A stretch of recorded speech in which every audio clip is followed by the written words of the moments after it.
This particular chapel is home to a maternity roost of Soprano pipistrelles.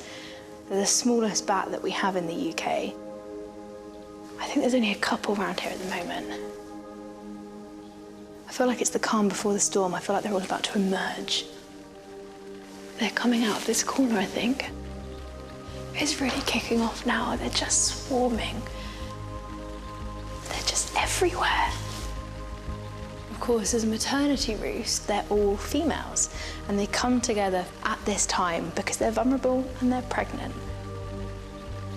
You can see where they've come out, but they're all making a beeline for the door. You can see that gap right at the top right-hand corner, and it's just small enough for them to slip out and get onto feeding as soon as possible.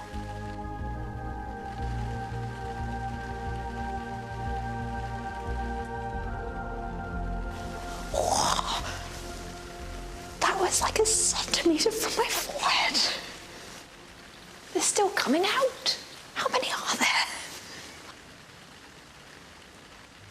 Oh, I got pooed on.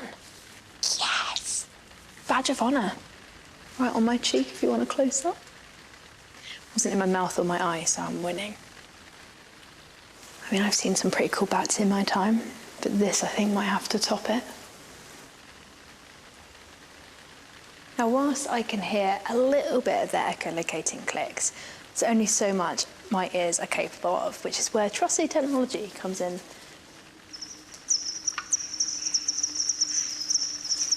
Those clicks that you can hear is the echolocation. And then the squeaks like that, and like the background ones as well, they're the social calls. What are they saying? I've got a bit of an idea. It's a bit out there, but I'm not going to regret it. Okay. Oh, lying under Soprano pipistrelles as they go off to hunt. I can feel the wind over my face. Oh, it doesn't get much better than this. This might be me for the rest of the night.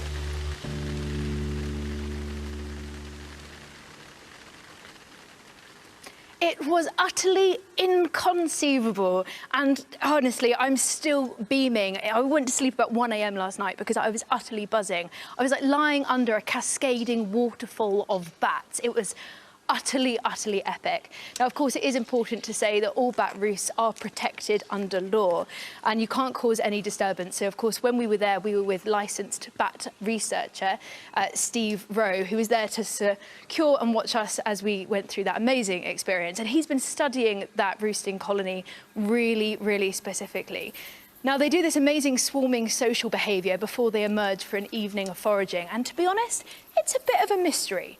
Nobody quite knows why they do it, but one thing that Steve has noticed is that they spend different amounts of time doing this behaviour as they're echolocating and doing these social vocalisations to one another, and it all seems to be linked to a particular environmental cue.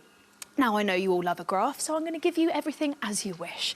Now, here is Steve's graph, and what we can see in these blue columns is essentially the duration that they spent doing that social swarming behaviour, and the red line illustrates temperature.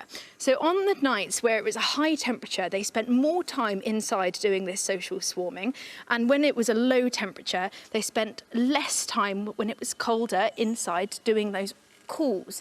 And essentially the thought is when it's a lower temperature, they need to get out a lot faster to do as much foraging as they possibly can, because in low temperatures there isn't as much insect activity for a long period of time.